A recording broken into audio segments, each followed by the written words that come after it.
Okay. Well, we will get started. Welcome to the West Side, overlooked and underestimated, presented by the League of Women Voters of Salt Lake.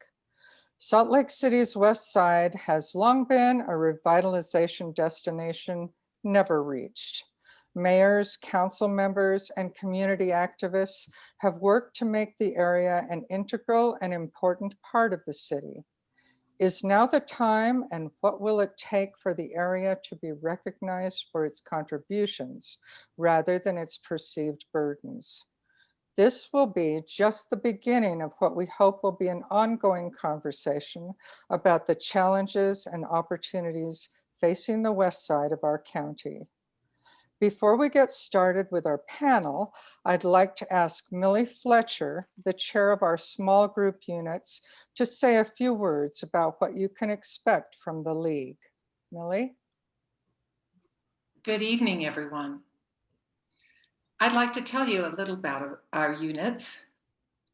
There are 4 active units of the League of Women Voters of Salt Lake: Wasatch Summit, Bench Bunch, Anderson Foothill Library, and Night Owls. Each one meets monthly for an hour or an hour and a half to discuss the issues that directly impact all of us. The pandemic has provided a great new opportunity for us to expand access to the unit meetings and to the monthly general meetings, such as this one, through Zoom. The meetings are open to the public. Times, topics, and Zoom connections are posted on the calendar on the League webpage. A few of us have been working with leaders of the West Side communities, hoping to establish 3 more units west of the freeway and north to the airport. As you will see in the following panel discussion, the issues that are emerging there are very important to the well-being of the whole city and the state. The Salt Lake League invites all of you to follow us on Facebook and on the website, and to participate however and whenever you can. Thank you, Millie. Now on to our presenters. Let's start with Dave Galvan. Dave is a real estate agent, owner, broker of certified real estate for 32 years. He's a member of the River District Business Chamber, owner of Mestizo Coffee House and Gallery, and lives in the Guadalupe neighborhood of Bear Park community. He has served on several city and state advisory committee and boards related to real estate and affordable housing. He currently serves since 2000 as Salt Lake City hearing officer dealing with business, zoning, and housing issues. Now, Richard Holman. Richard is a local businessman, activist, and community champion. He has served as vice chair of the Rose Park Community Council and is currently chair of the West Side Coalition, an organization advocating for the health, safety, and quality of life of West Side Salt Lake City residents. Richard also chairs the Community Advisory Committee for the International Public Market at Fair Park, an effort he spearheaded in 2019 to bring commerce and opportunity to the west side of the city. He brings many years of experience in business, education, science, and technology to all of the community efforts he feels privileged to support on behalf of his neighbors on the west side community. Jasmine Walton. Jasmine currently serves as Community Engagement Coordinator for NeighborWorks Salt Lake. Jasmine has served on numerous community boards and committees, such as the Utah Black Chamber of Commerce as their secretary, and has helped to bring many diverse events to Utah, such as the Expect the Great Conference, University of Utah Black Student Union High School Conference, and the University of Utah with a and the Utah Black Chamber of Commerce Evening in Harlem. As a graduate of the University of Utah with a bachelor's in communications and political science, Jasmine has always been an advocate for change and having diverse voices at the table. During her time at the University of Utah, Jasmine, along with other diverse student leaders, advocated for the administration to further value diverse students and staff. Some of Jasmine's passions are sports, reading, and spending time with her family and friends. Last but not least is Charlotte Fife-Jepperson. She is a fourth-generation Poplar Grove resident, one of 6 communities in Salt Lake City's West Side. She co-founded the Westview, a nonprofit community newspaper, in 2001 to 2005. It was brought back in 2011 as part of a nonprofit organization called Westview Media, and now has a circulation of over 24,000 copies and a robust online presence. Charlotte has taught piano privately for over 30 years and is a wife and mother of 3 sons. She currently serves on 3 boards: the Society for Professional Journalists, Utah Headliners Chapter, Salt Lake Federation of Music Clubs, and the West Side Coalition. You can often find Charlotte exploring the Jordan River Parkway by kayak, bicycle, or on foot. We'll now ask each of our presenters to speak for a few minutes about what they think is the overriding issue or issues facing the West Side, and what we might do to effect positive change. As they speak, you're invited to write questions in the Q&A box at the bottom of your Zoom for a spirited discussion afterwards. So why don't we start with Charlotte, since we ended with her before. Welcome, Charlotte. Thank you. Thank you for putting this together and shedding some light and giving some attention to the West Side of Salt Lake City. The West Side is a place that I hold dear. I grew up here, and as it said in my introduction, I'm the 4th generation resident, so my children are 5th generation, and we choose to live here. This is our neighborhood of choice. I live in Poplar Grove, live very close to the Jordan River Parkway Trail. I'm close to downtown, I'm close to the airport. I kind of live in a little bubble, you know, like I feel like if I have to go a little too far south, like to Murray, that's way too far. That's just, you know. So anyway, I have been the editor of this newspaper, the Westview, for a number of years, and we've explored a lot of topics and a lot of issues about the West Side. You know, so many of the positive things that and our assets and how we make Salt Lake City a vibrant city have been overlooked. And so we've spent a lot of time digging into those stories that highlight the incredible people and places and organizations and the rich diversity of our city. Did you want me to talk about what I thought the most pressing issues are, or you choose what you want to talk about. With the Westview, you cover a lot of territory. Yes, we do. So, I mean, there are incredible people here who, you know, we're a working class and blue collar. I don't know. I mean, it's the demographics are changing, but we're a mix of incomes. We're a mix of, but we're really hardworking people. I mean, this neighborhood has always been a history of a lot of hard workers, and many who even work multiple jobs, you know, 2 and 3 jobs. And to support their families. And we come from all different parts of the world. So we're really an international community. And that is the beauty of this area, I think. And also, we really treasure our open space. We have a lot of parks and open space and a beautiful ribbon of nature with the Jordan River Parkway Trail.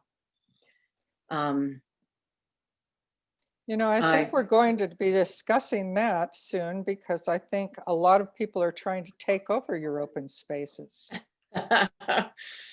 Yeah. They're hot commodities, right? I mean, they're discovering these great places on the west side. They are indeed. Well, feel free to jump in other presenters, but let's go to Richard Holman right now and see what he has to say. I know he has a lot of things on his mind. I talked to him earlier today. Richard. Well, thanks, Catherine. I really appreciate it. I live in Rose Park, and I'm kind of a transplant, but having grown up in the suburbs of New Jersey, don't tell anybody I'm from New Jersey, please. I moved to Rose Park, and when I did, it felt so much like home because of the trees and the streets and getting to know my neighbors. It was so much easier here than almost any other place I'd lived since leaving home. So I have a passion for my neighborhood and a passion for the West Side. So thank you, Catherine. And I have prepared remarks, so I hope you don't mind. I'm going to read these because my memory isn't long enough to hold all the thoughts at one time. I want to thank the League of Women Voters and my fellow panelists, and to the people watching for taking an interest in the issues that face the West Side communities and their residents. I really like the title of this panel, The West Side, Overlooked or Underestimated. But after some consideration, I've had to choose some other words to throw into the mix, and I want to share them with you. How about underconsidered? How about overrun? How about inconsequential? Let me explain. In the area of underconsidered, I would note that much of what is foisted on the West Side is done so with insufficient consideration as to the impact on the residents or their quality of life, their health, or even sometimes their safety. This is evident in what our communities and residents are expected to endure in the name of quote unquote progress or development. Many things would never even be considered, let alone allowed in other parts of our city. There are those that would say input is solicited from residents, and I would respond that it's not always done in a way that's effective at reaching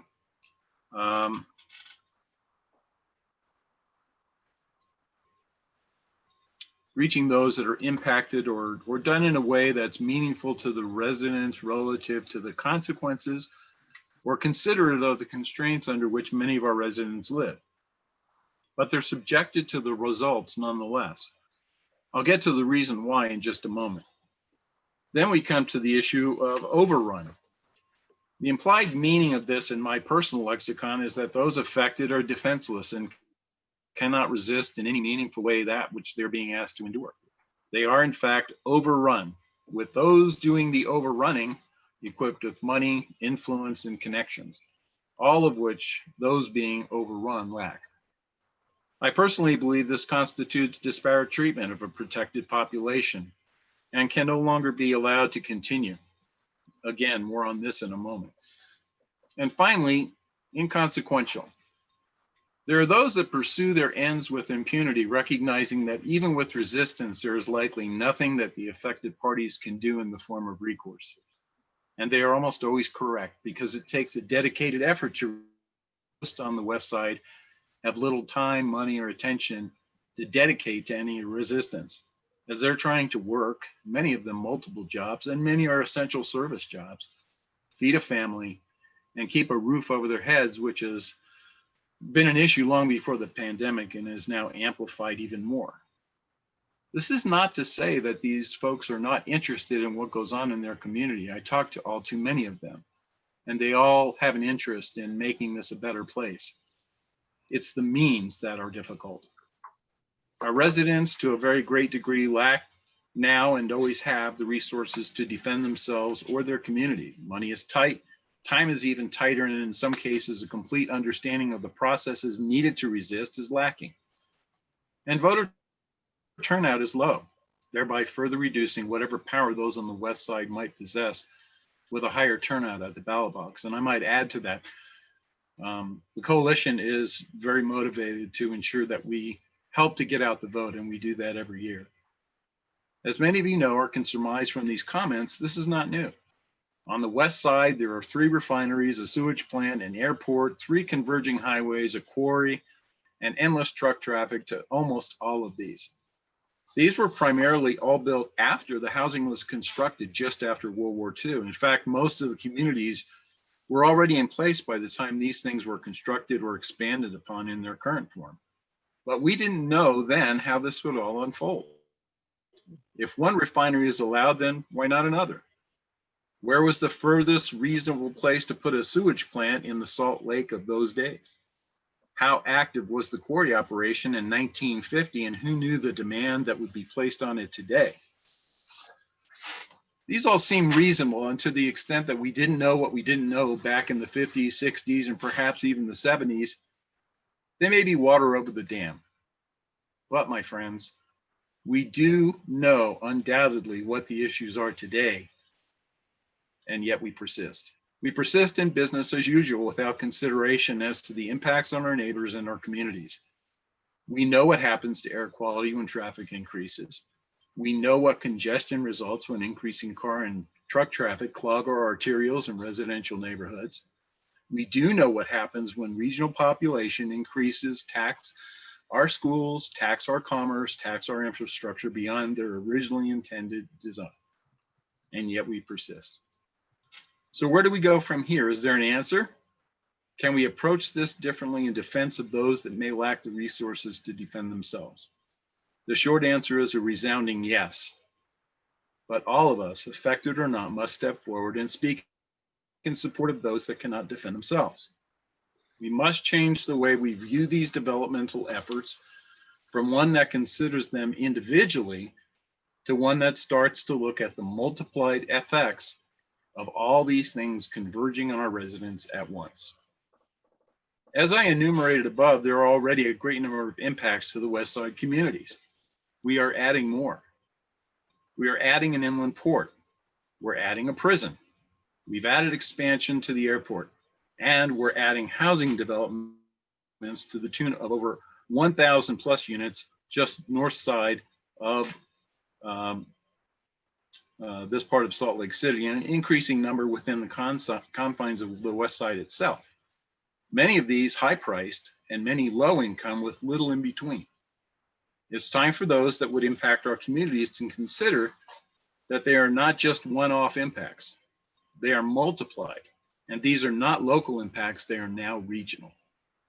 The planning organizations in the city and county must now engage to consider the holistic impact of all of these developments, amounting to more than the sum of their parts. Developers must be mandated to associate in consideration of what their collective impact is to the West Side communities and to plan and execute their developments accordingly. This means that those developers need to sit down with each other, the planning organization, and the community leaders and consider the impact of their collective actions, not just the individual impacts. When development impacts are presented to planning organizations and to city and county councils, they are standalone assessments. This cannot be the case going forward. There is only so much an area can absorb without upgrades and investments. But when these developments are considered individually rather than as a collective, the investment is not forthcoming and the communities are left begging for relief with no result based on the issues that I've already mentioned as lacking on our West Side communities. As an example, what happens when Misty River, which is the community being built north of our West Side, what happens when 900 plus new units and their residents in North Salt Lake decide to utilize the Redwood Road corridor that has insufficient road capacity, not to mention the limited community assets, including commerce outlets, schools, and infrastructure? Who pays? Salt Lake City residents. Who benefits? North Salt Lake City. Who endures the consequences? West Side Salt Lake City residents. How about an example of disparate treatment? The new Cozo housing development has 300 plus units and only 160 parking spots, which drives the remaining residents to park on residential streets, utilizing all of the space once reserved for the homeowners. Downtown, there's a development that has about 160 units and 300 allocated parking spots. Why is this the case? Most importantly, why is it allowed? The planning department knows that this is a recipe for disaster that compromises these communities and their residents. Whether they attended a meeting to speak on the issue or not, what is wrong, even if everybody does it, and what's right is right, even if nobody does it. The planning organization should and must intercede in the housing development. To do otherwise, compromise values of the surrounding homes as being allowed to happen there when it might not be considered acceptable elsewhere. Bottom line, we have to start doing this differently. We cannot allow those less affluent that perhaps don't vote as often or committedly, that don't have the knowledge or resources or time to affect change to be compromised in the name of progress or profit. It's up to us to speak up and demand a standard of living for West Side residents equivalent to that enjoyed by all residents of Salt Lake City.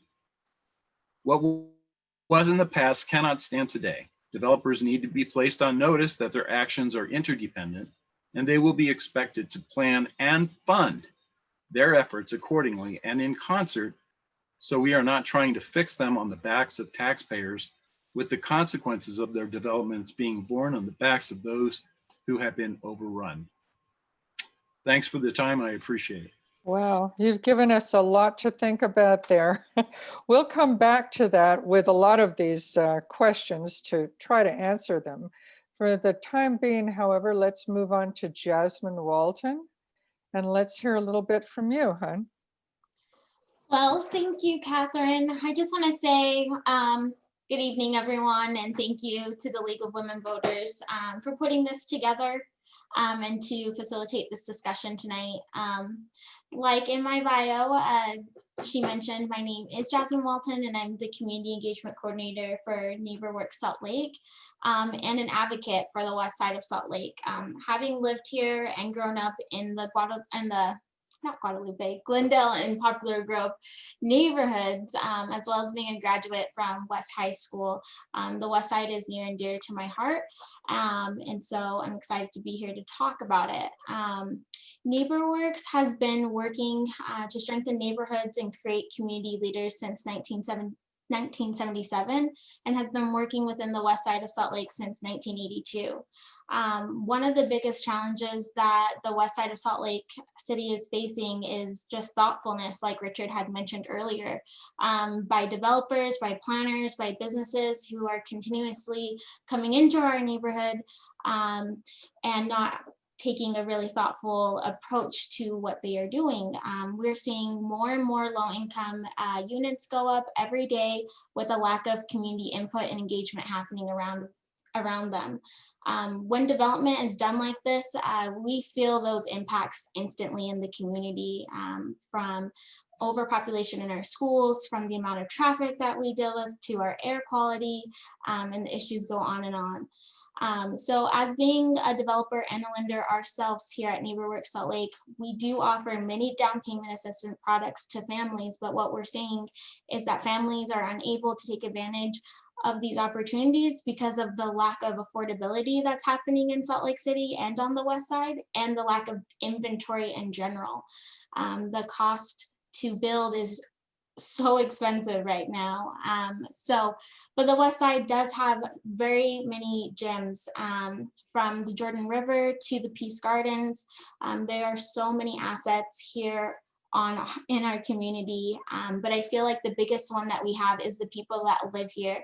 The residents of the west side, they know how to organize. They know how to get behind an issue and how to impact the change and how those issues move forward. I feel like one of the biggest ones that we've seen is when they organized together to make sure that the tracks line went through North Temple and not around it. And we saw many community members come out and get together and organize and really just get loud about what they wanted to see in their neighborhood. And because they did that, we now have the North Temple Tracks line. So this is just one of the many examples of community members coming together on the west side. Great. Both you and Charlotte have talked about the amazing community members you have over there. We need you to get active not only there, but you need to tell us what we need to do in the rest of Salt Lake to help you.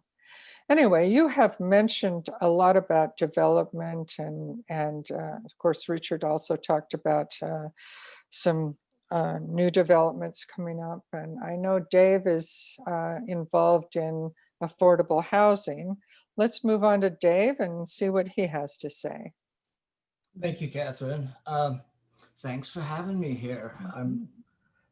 As you asked me to think about, what issues are impacting, I had to kind of go back in my own history and go, I'm a lifetime Utah resident. I grew up in the suburbs, Murray when it was farmland, started working in Salt Lake City about a little over 30 years ago, when my real estate career. And what had me move here in 2000, I actually lived up by the University of Utah for a dozen years. And then I built my home in the Guadalupe neighborhood. And the reason I did was I wanted to be in a diverse neighborhood. I wanted my children to grow up someplace more like our global world, with people of color and be able to go down the street and get different kinds of food. 20 years ago, it was a little harder. We didn't have a Cafe Rio over there, and we didn't have a whole lot of, there was a couple of Italian places. But anyway, bottom line is I moved to the west side of Salt Lake City. It was my neighborhood of choice. And you hear that from realtors all the time. Oh, it's an up and coming neighborhood. And I look and I think, what do you mean up and coming? We've been here for a long time, and it's not up and coming. We're here. What are you talking about? What I see, and I think Richard hit on it, and everybody has talked a little bit about there's not a whole lot of what we call the powers that be that are looking over here and making what we believe are very easy decisions on how they're affecting. I wrote an article back in the 90s about affordable housing. And one of the things I talked about is Salt Lake City really doesn't have a what you would call a ghetto. We didn't. The worst street in the city was Argyle. NeighborWorks bought the entire street and redid it and made it beautiful. That's one of the the most quaint little streets you've ever seen. But we didn't have that. And one of the things that why we didn't have it is because we didn't have contiguous affordable housing. Let's be politically correct and use affordable housing, but back then it was low income housing, and you don't have it right next to, it wasn't saturated in a neighborhood. Obviously it's I think Charlotte mentioned we're a working class, blue collar neighborhoods, but it wasn't that everybody got pushed into what the only place they could live was in rundown housing. The only place they could live was in the west side of Salt Lake. That wasn't what it was. I see west side of Salt Lake City. One of the things that is, I've always said is it's a very, people are proud. If you talk to Rose Park or Richard, talk to anybody in the Poplar Grove, Glendale, you hear Charlotte, hey, I'm a 4-time generation, very proud community, but the other thing is we're very tolerant. We live and let live. And I think that's a lot of why things have happened. As you mentioned, I'm a hearing officer. I hear housing cases. You don't hear housing cases because somebody left their dog out, or somebody left a small doghouse next to their house down here. We look at our neighbor and understand that maybe that vehicle sitting in the yard is their full net worth. very tolerant for a lot of things. So you don't get those reports in. You don't get the city's eyes on us as much. Issues, I think that it feels like one of the members of the business group that I sit with, Dennis Ferris, he says it feels like every day we're under siege. We're being attacked again. Something new's coming at us. What Richard talked about a development. It's on the one he's talking about. It's on the street I live on. I'll tell you, I understand there's no parking. There's no parking in our neighborhood, and that people are looking at it and going, "I'm going to move." The Guadalupe neighborhood the city decided it was going to be light manufacturing. They gave up on it.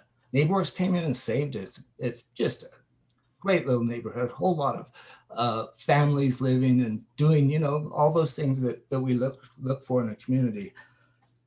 At risk, I think it's at risk again. You've got so much, and if you read what the standards should be in what went to the Planning Commission on that particular development, it says we believe 67 feet is kind of a buffer to get into this single family neighborhood. 67 feet across the street with mestizo parking. We've got 160 units there. They have enough parking for that, but there's 800 units around it. The streets are all full. City needs to rethink, and there can be amendments to the TOD zoning if they think about it. If they, one of the amendments we proposed a while ago, no more paycheck lending in our neighborhood. No, it's not good for our community. But things like that, they can do amendments of it. What I'm scared more than anything, the threat to us is that we'll lose the Richards, the Jasmines, Charlottes, Catherines, Archie Archuleta, Rosemary Rendon, people who gave their lives to standing up for what Richard says, those that don't have a voice. They have a voice, they're just not thinking about themselves. That's my take. Yeah. Well, I don't want it to be too depressing, so but there are a lot. I'm interested to know why there is no real, why you don't have the political power that you should have. I mean, the West Side is a rich, diverse area. As you said, people have lived there for a long time. But what is it that keeps you from having this political chutzpah? Can I go first? Anybody, jump in. So if you look at, and we've had what we call friends on the Planning Commission, friends on what the Housing Advisory Board. I chaired the Redevelopment Advisory Board, the HAB Board, Housing and Zoning. I was on that. But anyway, we've had friends, but you don't have that ability to call your neighbor because he works in the law firm next to you, who is your council member, or you don't have that relationship that you're a major donor to the mayor. Every one of our mayors have told us the example would be the Folsom Corridor. That project's 20 years. It's never happened. And every time there's an election, they'll meet with us and say, oh, should have happened. It still hasn't happened for whatever reason. So what is that development? The Folsom Corridor. It's the daylighting of City Creek, and it's the development of similar to the 9th and 9th line. So what I think it is more than anything is that influence, and that influence is just being able to make that phone call and reach out. I know some of us can make a phone call and get to those. I'm an insider because I'm a hearing officer. I can get to somebody, but on 99% of the time, we're put on that list, and you don't have that influence to sit and have lunch with whoever the powers that be. And you didn't go to law school with whoever our city attorney is, or that influence, because not most, but a good portion of our community is working 2 jobs, where they work 8 to 5 and then can't go to those meetings at night that are at 7 o'clock at night because they're babysitting while their spouse is working. And it's not all because of that, but it's because it's not. Somebody asked me, why weren't there, back if they did an assessment from the National Association, why aren't there more real estate brokers, Latino? And I looked, I says, because all of our parents were, my dad was a mechanic. I never saw him in a suit and tie. I never saw myself as that. It depends upon the generation, kind of a thing. So we don't have that. We don't see ourselves sitting on those boards. Those that do us well. Wow. That's why I think. Sorry. So other panelists, you have something to say about that? I do have a question in the chat box here from Michael Gallegos. It would appear why do you laugh? It would appear the parks and greenways, including the Rose Park Golf Course, are undervalued by the government officials. It can be a destination for those outside of the area due to the Jordan River. You can see the maintenance and come away with that assessment. So what do you think of that?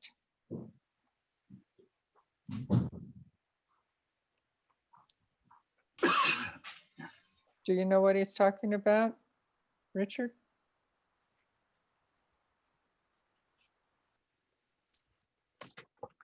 I don't think I do. If somebody can elaborate a little bit more. Can you read that again, Catherine, please? Maybe I could. It's in the chat. Yeah. It's about Rose Park Golf Course and other parks not being as well maintained Oh. on this side of the city. I don't know about the golf courses, but I'm not sure if Rose Park Golf Course is in worse shape than other golf courses, but they probably have, the more popular golf courses that draw a lot of people. Maybe they put more investment in them. I don't know. A lot of it, I think, too, has to do with demand. If Rose Park Golf Course is the only place you golf because it's close and it's affordable, and you don't golf someplace else, you may not notice the disparities, and so you don't know what to ask for in terms of amenities.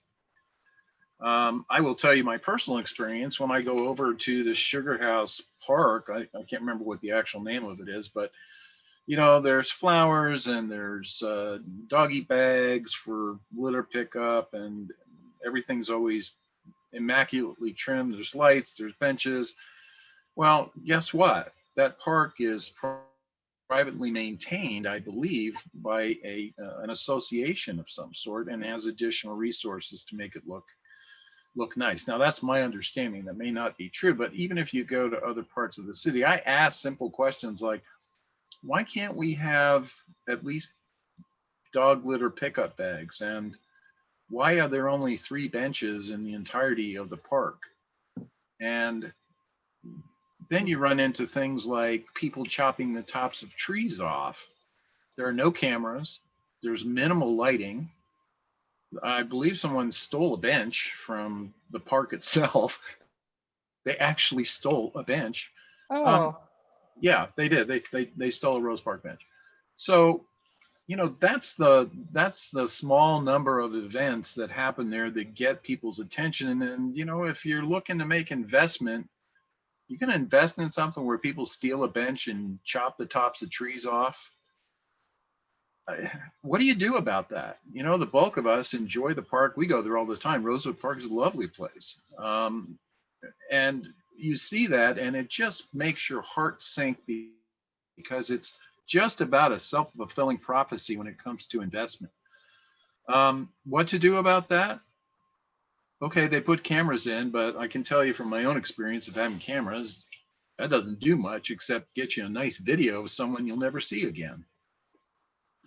So what can we do? How can we reinforce the fact that this is a vibrant, law-abiding place that doesn't have the issues of that maybe has some issues the other parts of the city don't have, but it's difficult, and I don't have an answer for it. I wish I did. Maybe one of the other panelists, one of my friends here, might have some more insights to that. Well, the easy answer is to raise your voice and, people, the squeaky wheel and all that, but apparently they're not listening. Well, I did. And I will tell you, I called the city and I talked about the trees and the fact that somebody came along with a broadsword and just apparently cut the tops off. And we'll wait. If they die, then we'll do something, we'll replant them. And if they don't die, we'll let them grow. And, that stuff happens. And okay, that's the answer. I don't get it. Yeah. Well, and I also think along with that, right, the west side of Salt Lake is traditionally a more diverse community, right, with more communities of color. And I think oftentimes, like a lot of the panelists have mentioned tonight, communities of color, they are working multiple jobs, right, and they are trying to take care of their families. This is a working class area. So they don't have necessarily the time to attend a meeting to make the noise that's needed to bring awareness to what's happening. And so Richard calling is awesome, right? But if we could get 100 people to call, that would be an impact, right? And I also feel that a lot of times communities of color are more tolerant too. We're more willing to turn the other cheek or just to find the positive or the beauty in what we do have instead of going and saying, oh, please do this for us. And so I think that also has a lot to do with it, where we're like, it's fine, we'll just keep trekking and we'll make it good ourselves, or we'll organize and clean up the park ourselves instead of waiting for the city to come in and do it for us. Mm-hmm. Okay, we have a couple of other questions here. Let's see. From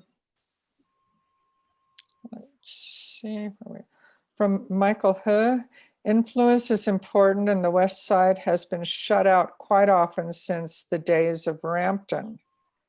Do you think that's true? He also says, and Scott Matheson, gerrymandering has left the West Side without representation in Congress, separate from the rest of Salt Lake County. Do you feel like you're not being represented on the West Side? I think we have great council people on a regular basis. Active and involved. For years I've had access to my council members. Maybe because I'm active, that too, but they've always been responsive. I feel that part, and the mayors, when we're in an election cycle, but not all the time. But I don't know that's the answer, because they don't hear what I think we know as truth.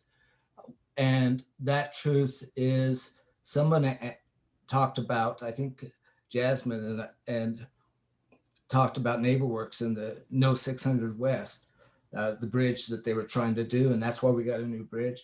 They don't understand that we know more about the impact, and I've used this a lot, whether it's a stop sign or a $400 million transportation project, those at the epicenter, those being most affected that live there will have insight that you'll never know. They'll say, why are you putting a stop sign there? Traffic's gonna be backed up to here and we're gonna have a problem. Or why are you doing this? Or why are you doing that? I know that probably NeighborWorks, I don't know for a fact, but I would imagine NeighborWorks sent comments into the development that's going to be here with no parking.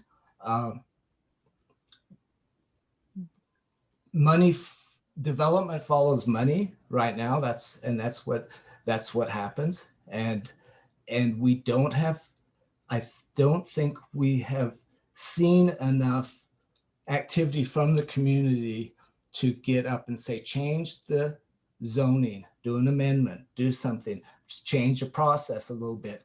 Look what's happened so far. Richard pointed out the numbers, the developments that are out there and what's happened. The neighborhood, Guadalupe neighborhood, I said it's at risk right now. It's always been at risk. 120 units when NeighborWorks came into it. And does everybody in the world know that Maria Garcia is the ED over there, is the CEO over there is my boss? Let's put it that way. Okay. So with that said, anyway, I know an awful lot about what's happened in this neighborhood. 120 residents originally with 23 boarded up structures and 17 vacant weeded lots, turned it into a beautiful little neighborhood. Right now there's been, I would imagine that with another 300 coming online, there'll be about 900 apartments in this neighborhood. Wow. It gets a little straight. You start looking around and going, God, I can't park. Nobody can park. That kind of thing. There's a lot of traffic. There's this. Our dog can't get out. I think it's time that if what I would say we need to do to get that influence is to look at this is what the planning and zoning process and the rules have given us. Can we stop and think about it now? We can't change anything that's happened, but can we stop and think about, so it's not over in Glendale, so it's not over in Poplar Grove, so that they don't have 67 units on the front, in front of some of the little single family homes there. Do you have members on the planning commission in Salt Lake? I don't know. We used to have Michael, but Oh, is he the one who's asking questions? Yeah. I think Mike. I haven't followed that as close anymore. We've had in the past. We've had people who they have a heart for the community, but I don't know who's there. I'm not familiar. So the last time I remember there being a focus on the west side where Salt Lake was trying to bring it into the city was in Didi Corradini's administration. That was a long time ago. Have you not got any of these mayors' ears other than, I know Aaron wants to plant a lot of trees out in your area. I'm not sure that's what you need, but maybe. Well, let's talk to that for a minute.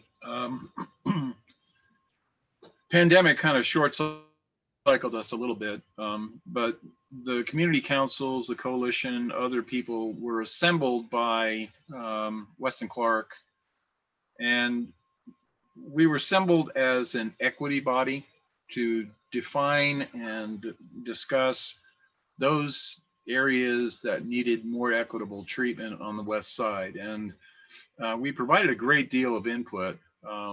The chairs and the coalition and others provided a great deal of input about where equity is needed. And I think one of the most important areas is definitely economic. And I almost want to defer to Dave on this, but I'm gonna bring up one area. The coalition worked very, very hard to convince Mayor Biskupski to make the investment in evaluating the Utah State Fair Park as a public market location, similar to what had been evaluated for downtown. And we were successful. We were successful in the funding of the event. We were successful in participating in the RFP that chose the contractor. It's almost exemplary of how we should be working with city government, I believe, in defining the future of the West Side. We finished a report, we submitted it, it was brought to the Fair Park Board, it was approved.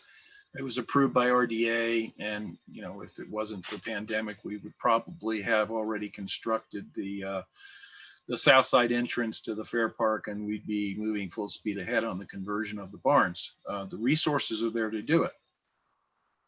But that's another area where I think it's important for us to look at, malls have what's called anchor stores, JC Penney, Dillard's, whatever you want to call it. And I look at that market at Fair Park as kind of an anchor store, sort of an economic justice approach to getting things improved here, to the point that at least on that section of North Temple, we've got a destination resort, if you want to look at it that way.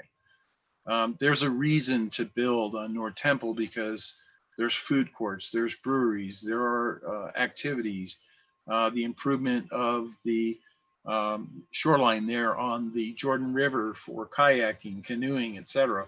There are a lot of things that can be done right there. And my experience in crime reduction and increasing economic opportunity is the more people you have in an area, crime tends to recede. And success breeds success. When you have an attractant like that, it attracts more. And maybe that's ground zero for some economic development to really occur here that's sustainable. A lot of people have tried, but I think this is one of those things that's just big enough and has enough attention that we can make something happen. I'd like to defer to Dave on the business question, the economic development question. He's with the River District Chamber, and I know they have plans. So I concur. Let's put that. Bottom line. To elaborate a little bit on that, the international market is not looking to be a farmer's market, but it's looking to be a couple things, because I sat on, well, I don't know what they call this, but they asked community members to participate in this process. So I thought, oh, that sounds like free coffee. I'm going to go. And I got there and got to get free coffee and donuts in the morning, and got to go through this process. And it's so unique to what we don't have here in Salt Lake City, an international market to take advantage of and to take the opportunity, because we have such a diverse international community on the west side of Salt Lake City.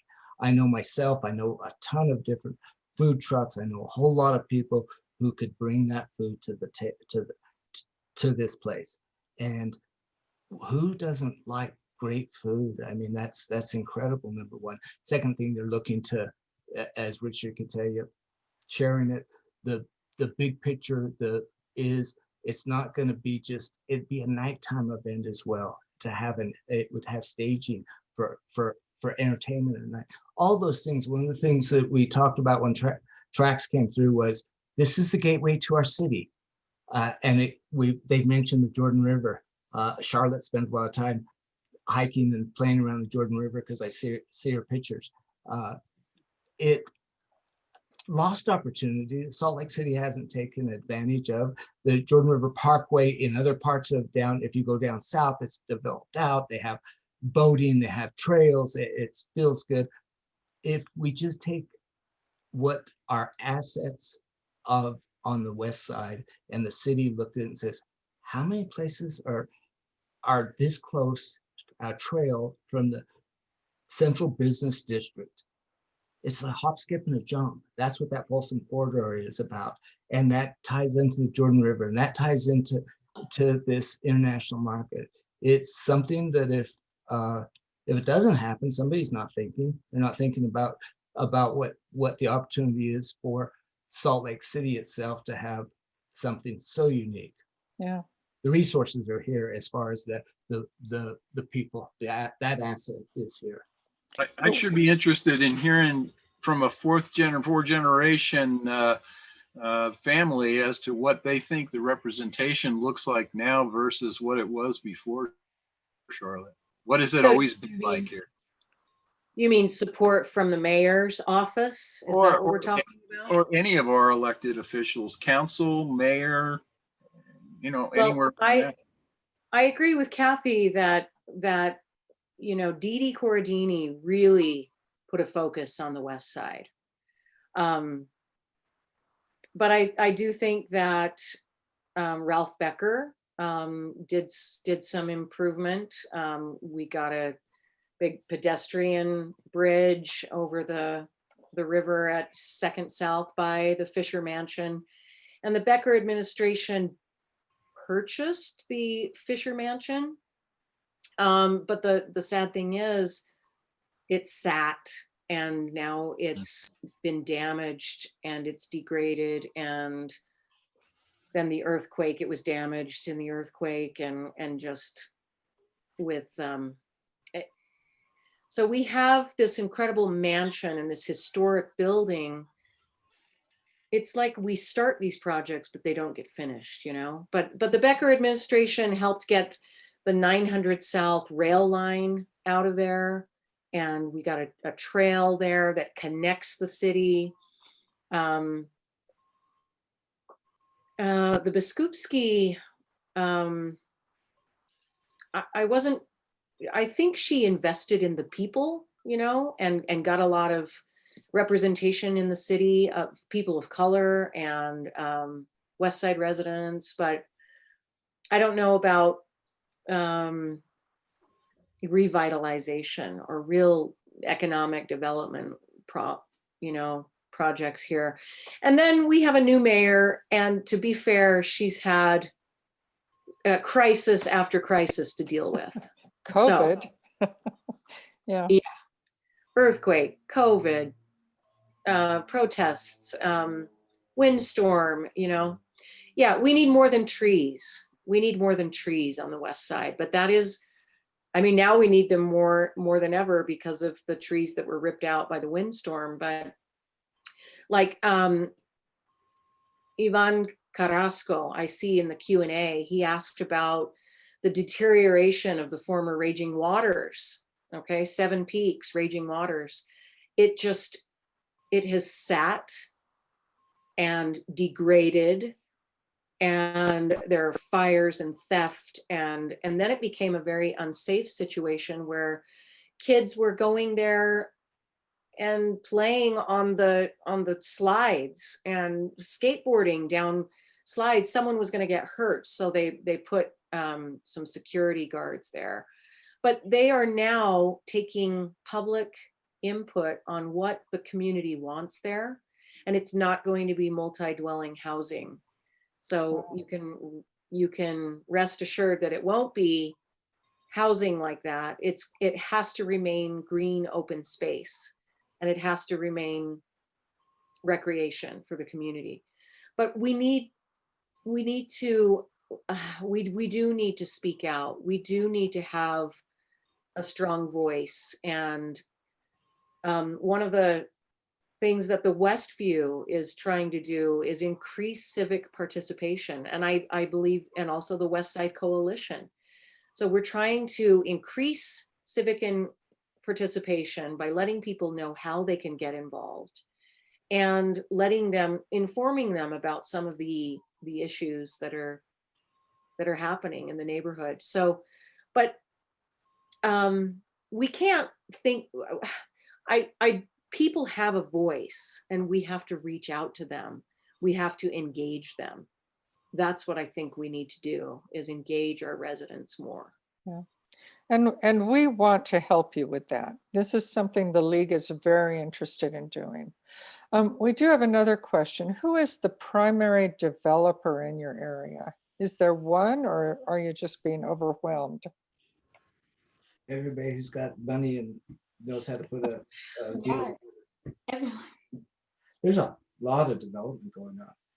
Tons of it. There's a developer. Do you know who's developing the apartments at 200 South and 9th West?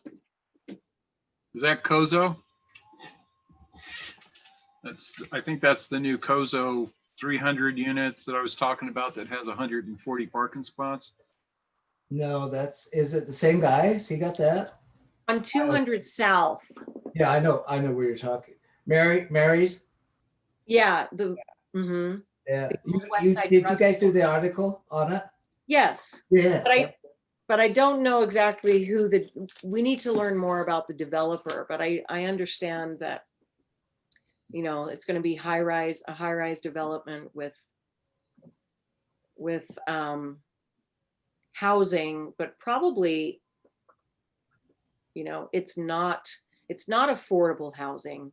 It's just really expensive housing. And that's good too.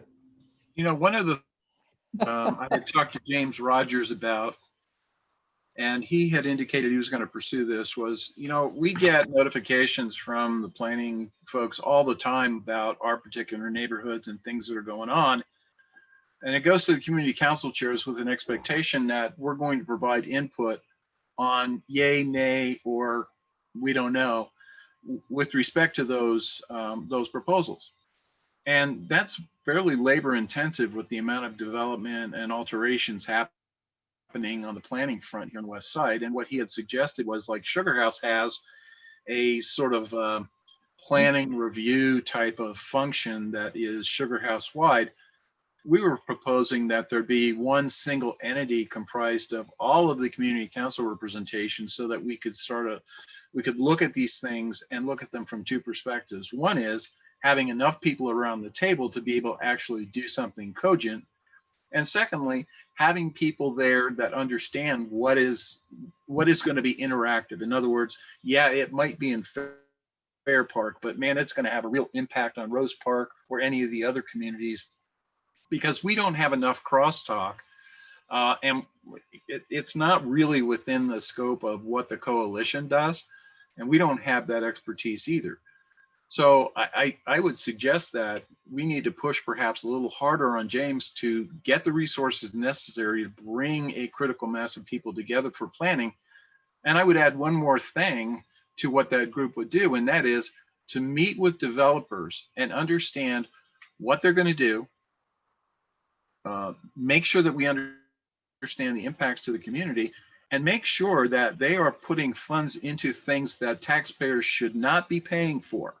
In other words, if it requires more parking, how are you going to deal with that? If it requires green space, how are you going to deal with that? If it requires anything that would normally have been subject to public funding, how is the developer going to take that on? Because they ultimately are the ones that benefit. So, as I've said several times before, we can't allow for the privatization of benefit and the socialization of cost. And that's sort of where we've been for a while. And we've got to step away from that and hold the developers accountable for the things they should be accountable for. And we need an entity that can actually do that on behalf of the West Side. And I think James is he's on point to see if we can't make that happen, in addition to perhaps Andrew Johnston, maybe a little bit of Chris Wharton. But I think we ought to push something like that so that we can have accountability on the part of the developers. Well, and it has to be an integrated impact. It's not just about getting more housing up. You have to talk about the air quality, the traffic, and you do have a tremendous traffic problem out there. So Michael put something in here about Chris Stewart being your congressman. He did mention something about the West High Town Hall. I happened to be at that when Chris Stewart said, "None of you voted for me." So you are actually being represented. We are being represented by someone who doesn't think that any of us will vote for him. So, Good for so me. yeah. It's the lack of representation. It's disappointing. Yeah, I mean, we're residents here and we need representation. Right. So So someone else asks, could the West Side determine its future? Maybe there is a better use than golfing, a neighborhood gathering place, a park, something that truly represents the ethnicity, cultural diversity, social enrichment in the area. And I think you were talking about the International Park there. Public market, yeah. Market. Mhm. Well, I know what happens. The last time I saw somebody talk about getting rid of the golf course, it was like World War III broke out in the meetings that we had. It just doesn't appeal to the bulk of people here, at least not the ones that show up for anything. I think there's been and people from other parts of the city value the golf courses on the West Side. It wasn't just West Side residents but Yeah. yes, I mean, people in Rose Park appreciate their neighborhood golf course. Yeah, you're right. But also other people throughout the city. I think any green space nowadays is something we should value. And Oh try yeah. tooth and nail before you let them do anything to it. The Palm Springs Yes. is not on the west side, but they're talking about, okay, let's turn it into a soccer field and take down the trees. And it's like, you know how many soccer fields we do have, and I understand kids love to play soccer, but we're going to take down beautiful trees. I don't go to that park, but I like it there. I want it to be there for that neighborhood, and value trees. Yes, green space, any green space. And I agree with with the anonymous attendee who said that it's an opportunity. Yes. I mean, we will not have a water park at Raging Waters, but it's an opportunity to create something really nice and to, so many people loved that area, that space, and they grew up going to Raging Waters. And so it needs to be family oriented and recreational and multi-use, and it could be a nice place again, but we need to not, I don't want it to take 20 years. So what happened to Wing Point, Charlotte? That's one of the questions here. Oh, the golf course at the airport? I'm not sure. Michael Hu is the one who put that up. You know what? I am not sure about. Maybe he can elucidate us in a minute.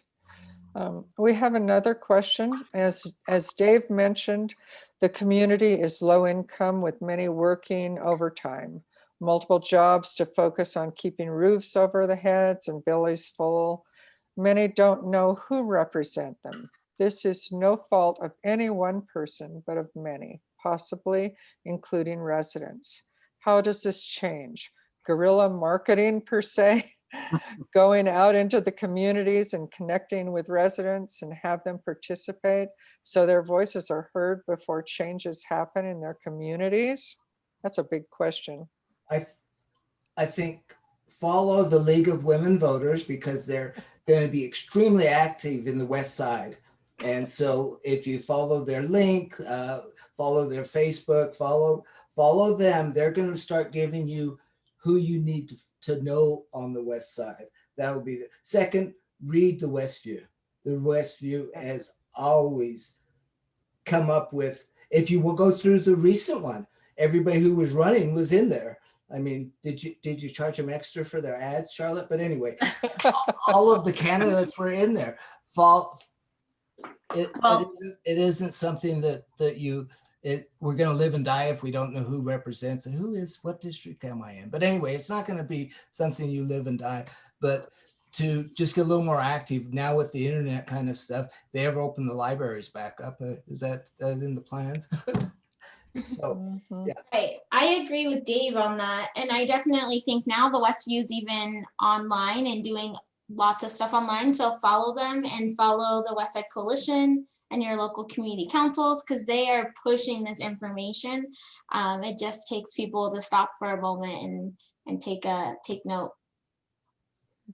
I would bring up the involvement in your community councils. We're seeing, I think, some pretty dramatic changes in community councils in terms of the desire of people who look a lot younger than this face to get involved. We saw a lot of younger participants in the Rose Park election for community council. I know that I believe Poplar Grove also saw an increase in people interested. That's a venue for community building. And I would strongly suggest, if you're not involved with that, to get involved. Catherine, can I make another potential suggestion as to what might be useful going forward? Go for it. We have, in my opinion, we have put all too long our future in the hands of people who are not invested in our community. And I think it's time, and that obviously doesn't include Westview or NeighborWorks or anyone else. It includes people coming from outside our community to determine our path. It includes the city even trying to determine our path. I think we've reached the point at which the major guiding entities, Westview, NeighborWorks, Westside Coalition, the community councils, we need to come together and determine where do we want to see the West Side go, and to prioritize those things where we want to see something happen. Why isn't the Folsom corridor finished? My God. And everybody wants it. I haven't met a person yet who hasn't been enamored of its potential. We want money pumped into the international public market. We want money pumped into the parks. We want money pumped into the Jordan River. Where do we want to see the investment? And tell them specifically what it is we want to see. Give them a time frame within which we want to see it in a priority. We haven't done that. To my knowledge, I've never seen that, and we've never undertaken that. But if we don't tell them what we want, then we get what we get. And I think the time has come for us to stop getting what we get and defining for the city and others what it is we think is important to our community. Well, and to piggyback onto what Richard said, I think all of that is, yes, super important, but I also think what it comes with, we have to hold them accountable at the end of the day, and making sure, like you said, you were going to have it by this deadline, it's still not done. What happened? Why is it not done? And holding them accountable, but not just the West Side residents too. I think it's definitely organizations and groups just like the League of Women Voters to come out and say, why isn't this done? Why aren't you doing what you said you were going to do? And I definitely think that's how you guys could support. Yeah. Excellent point.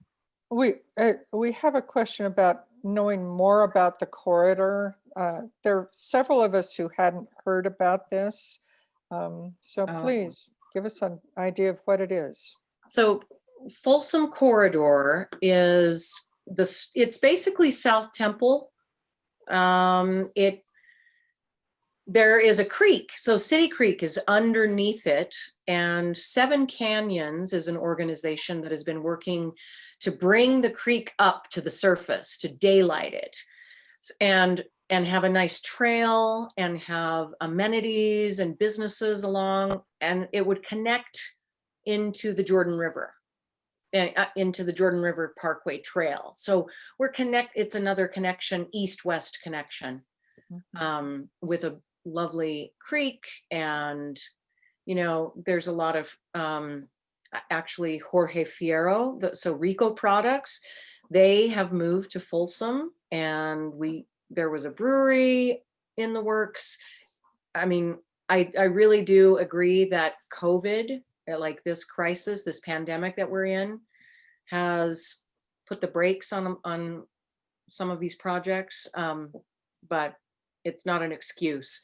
The West Side needs to have our amenities developed and protected. And I mean, the Fisher Mansion, Raging Waters, Seven Peaks, Folsom Corridor, the 9 Line. Let's keep investing in these and make them. Jordan River Parkway. Yeah, and the Jordan River Parkway. Yep. Wow. The fairgrounds. So Jorge Fierro was really an advocate for you on the West Side. What has happened to him now? I know he was being pushed out. He's moved somewhere else. He's still on the West Side. He was a great voice for all of you. Well, he's still around, and he's going to be even more on the West Side now. So he did lose his space, with Frida Bistro, but he's focusing on Rico Products, and his new place will be called Rico on Folsom. Oh, and it's near. I mean, he'll be able to see Red Iguana 2. From his place, he can see Red Iguana 2. It's near Panaderia Flores. No, I'm sorry. Panaderia La Diana, the tortilla makers. It's right there on 9th West. Great. So very close to 9th West and Folsom. So Catherine, Yes. a comment. I think that all the things that we see is what we want, our vision of what should and how we should, and all that's wonderful. But back to who we are. I don't know if it was the coalition. I know that Westview was involved. They had a vaccination clinic at Glendale. There's another one coming up. Jasmine? November 7th at Mestizo. Okay, thank you.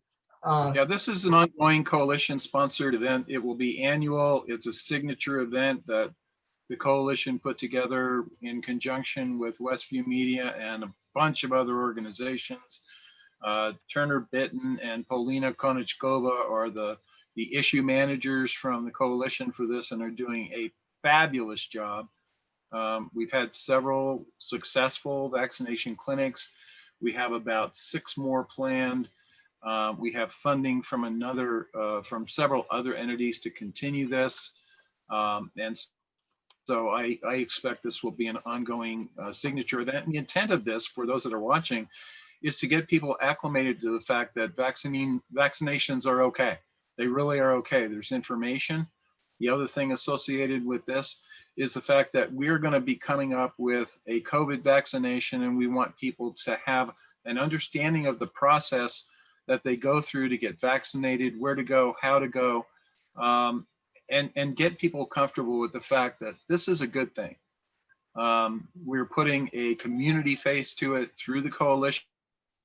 It's not the health department. It's not a hospital. It's the coalition. It's your neighbors bringing this to you. And so that's the whole thing behind this vaccination issue. Fantastic. Send us information about that too. So- I just want to remind our audience here that they can ask questions in the Q&A box in the bottom of the screen. So go ahead, Dave. The other thing that I want to mention is in the last Westview, and I don't know if it was the last one, it was the one that I found by my desk. It talked about the Pacific Islander community and COVID and an individual who was out there trying to help the community stay safe and healthy. I mean, it was enlightening, to say the least. And what I think you, at the beginning, Catherine, you says, oh, we don't want to go gloom totally yet, because I said, if we lose our angels, if we lose the people who guide us, we're going to be in trouble.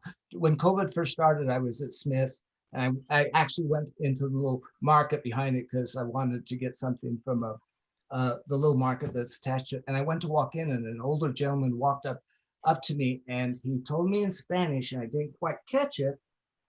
And I told him, I don't have one. He was telling me, do you have a mask? And I was thinking, they're not going to let me in. And I just said, I don't have one. Back then, you couldn't find a mask in this city. I mean, it was hard. And he reached into his bag and he handed me one. It was, since COVID, the UPS person came to the coffee house, bought 2 gift certificates, tipped the baristas $20 and walked out the door. That's not a regular customer. That's just somebody. Since on and on and on. Right now at the coffee shop, and this isn't a plug for it, but right now at the coffee shop, we take your temperature. We're doing contact tracing. We have 6 feet apart. We are just want everybody to stay safe. Pushback from it? Absolutely zero. People are, thank you. They come in. While we were doing curbside only, somebody came up, something about a mask. I says, yeah, I wish we did. He says, you need some? Left, came back and brought me a pack of masks. Twice that happened. These were when you couldn't get masks. I don't know where the heck they were getting them, probably stealing them from their work. But the bottom line is, that is what the West Side is about. And that's what we need to do, is what Richard has done and Charlotte's done with the vaccination that they're holding, those kind of things, those resources. That's why you should follow League of Women Voters. Neighbors, like they've done a couple things to help people stay out of foreclosure. They're very active in that again. And Charlotte, follow those people. They have. You're a pretty good PR guy. there. Thanks, Dave. So, Along that line, can I just say that we partnered with the League of Women Voters to put on a social justice event, and it was not only social justice, it was about getting people involved in advocating for their communities. And it was incredible. And part of that is voting. You know, like Richard said, our voter turnout is low. It's historically low. I don't know if people throw up their hands and give up and say, you know, we've been fighting this for years, and they just accept it. They just think that, oh, if I get involved, my vote isn't going to change anything, or my phone call or my letter to my representative is not going to make a difference. You know, they become discouraged. And so we were really targeting our younger people, our younger generation, to get engaged in writing letters to their editor, you know, getting registered to vote, or helping with getting involved in a candidate's campaign that you really believe in. Anyway, I love that kind of partnership with the League of Women Voters. well, that's the kind of activism that we need throughout Salt Lake, throughout the nation, as a matter of fact. I'd like to know a little bit about how you think the census is going too on the west side. I mean, and I do want to know why you think people are hesitant to register to vote. I think for the census, to answer your question, Catherine, I think it's unknown because it only happens every decade. And so you have a whole new generation coming in. And now we don't know what this does. We're novice to it, right? I completed my first census ever this year, and it was really cool. It was really easy. But I think it has to do with people just don't understand what it is and what it does for your community. And the other thing is there's just always a lack of access, right? People just assume that everyone has the same access that you have, and that may or may not be true. So I feel like that's the issue with the census. As far as voting, right? I think in today's age, like, it is so easy to just feel defeated right now. And I think people really do have to take their own time and really become educated about the issues that you're voting for, about the candidates that you're voting for, and really choose somebody that speaks to you and what you want to see in your community and your state and the people that are representing you, and make sure you're making the right decisions. And just vote. It's something that not everybody has the ability or the opportunity to do. So it's not something to take lightly. Mm-hmm. No. And the census, of course, captures people who are not voters because they don't have to be citizens. But that's the kind of word we want to get out, that those people need to fill out the census, because the more people you have on the west side, the more resources you're going to get from the federal government. And I don't. Well, did you know that the census is over? Yeah. Yeah. Yes, the Supreme Court. Yay. Yeah. And there's also a Supreme Court case pending to determine whether people who are undocumented can be actually counted in the census. So we'll wait and see what the Supreme Court has to say about this. I think it's ludicrous, but one other thing, I really welcome the league's engagement with what's going on. But if you look at the people with their faces on the screen, you know, I'm a former nuclear engineer. I don't practice anymore, but I know what critical mass means. And if you look at the Business District Chamber and NeighborWorks and Westview and Coalition and League of Women Voters, that is a pretty powerful combination.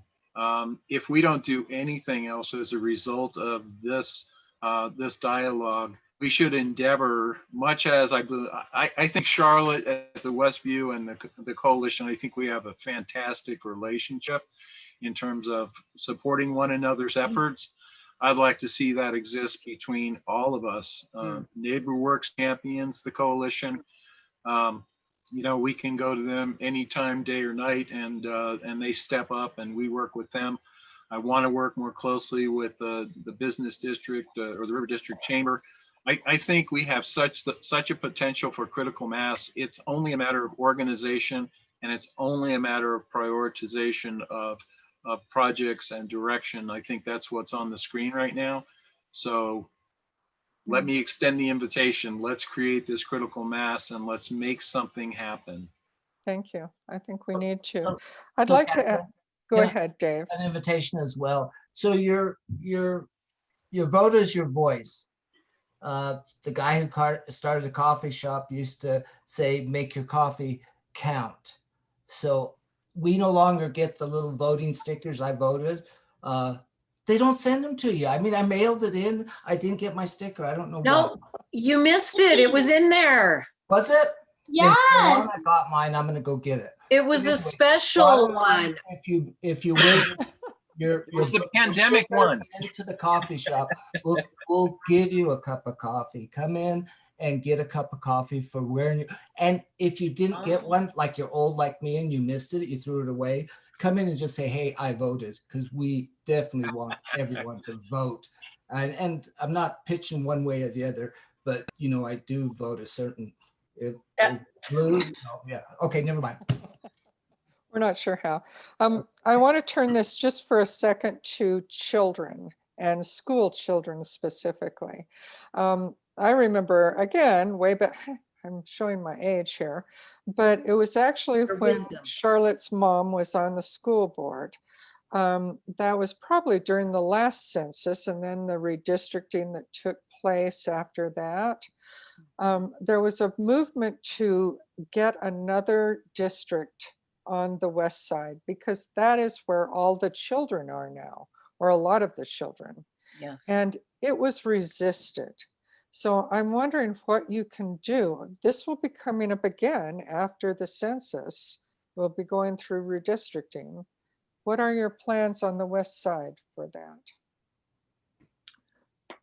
That is a great question. That when they did some redistricting and fought to get more representation on the west side, there were only 2 out of all of the board members. So I don't know exactly what the total is. I think it might be 6 or 8.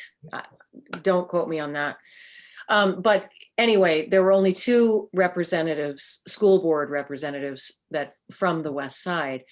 Now there are a potential of 4, but 2 of the districts go from the east side, and it's like a little slice into the west side. It's not a big district. Better than before, but I think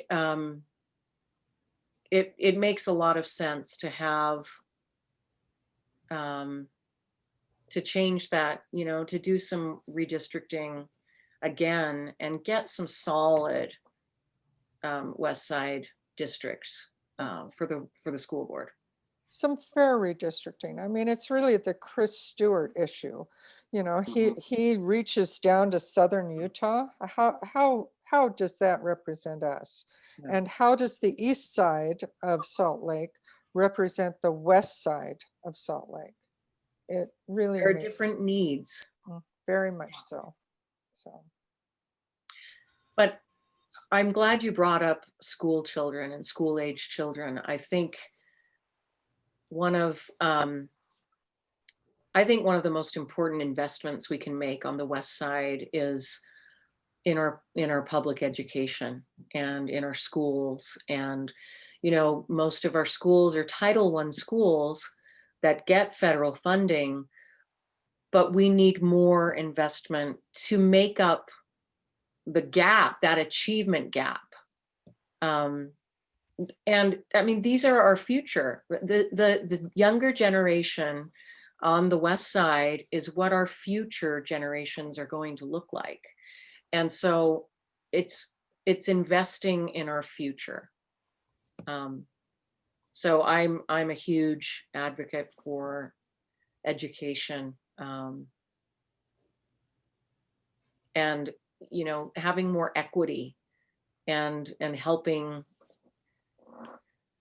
not letting students fall through the cracks, you know, closing the school to prison pipeline and closing that achievement gap that we see. Okay, we have a couple more questions here. I have not heard much on gentrification in the community or this discussion. Is that currently being addressed in the community council?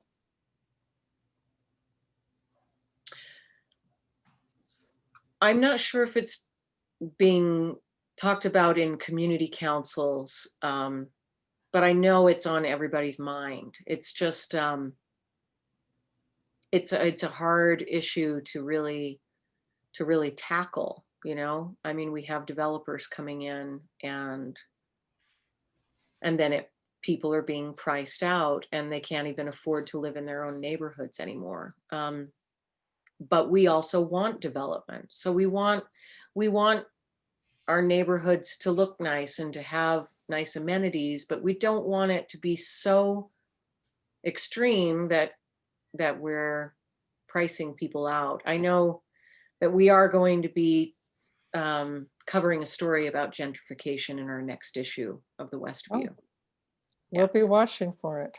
Okay. Okay, this is from Chad Jepperson. Is this like a relative of yours?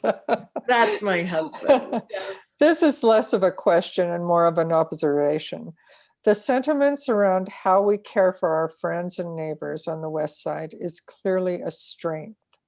Although it may not be a traditional strategy, spotlighting this positive attitude is helpful to the whole city and could have an effect of people in power following our lead. Yeah. I think, yeah. I agree. Mhm. Then Ivan Carrasco says, it seems even the West Side is a house divided. Rose Park is closer to downtown. Fair Park has North Temple as a direct route into downtown, and thus it seems as though those areas have more focus and priority within the West Side. Where do Glendale and the Poplar Grove communities fall on the pecking order, if there is one? Mhm. Does funding differ within these communities? Who wants to take that one? I'd like to field that. I'd like to field that one. Okay. You know, this is exactly the reason that the coalition came to be. The coalition is not a community council. It doesn't try and be a community council. You know, and you have to understand, I think, the difference between community councils and coalition. Community councils are information flow up and down between city and communities. They are community building entities. They carry the message to the city. We are an activist organization, and I will put that activist word right up front.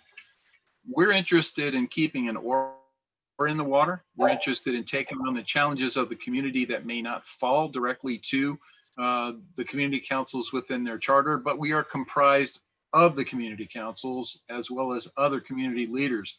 Specifically, Charlotte is on our board. Maria Garcia is an ex officio member of our board. So we have basically 12 representatives from the community councils. And as far as pecking order, there isn't any. And we're very conscious of things like, I'll give you an example, vaccination, like David just brought up before. The very first event that we held in vaccination was held in Glendale. The next one will be held at Mestizo. We're very conscious of ensuring that there is equity, even amongst the 6 West Side communities. We did census activities, again, down Poplar Grove and in Glendale, and also up north in Rose Park and Fair Park. So there isn't a pecking order, and there shouldn't be a pecking order. the reason that the coalition exists is because what affects one of us is likely at some point to affect all of us. And it's a one for all for one type of approach to that critical mass that I talked about. Is when we speak for one, we speak for all. Funding differences within the communities, I can't speak to the issue of what the individual community councils are funded for, but I will tell you that the West Side Coalition is funded by external entities in support of the issues we think are important. And we define our own issues, and those issues are approved by the community council members and other board members. So it's not like we're out for Rose Park or Fair Park and they get the good deal and everyone else is behind. We collectively agree on the issues that we're going to tackle. And that's one of the strengths of many of the coalition acting on behalf of the 6 West Side communities. That sounds very league-like. We do a lot of consensus in the league. So you should definitely belong. Okay. So I'm going to ask if anybody has any other questions or if you would like to make some final remarks.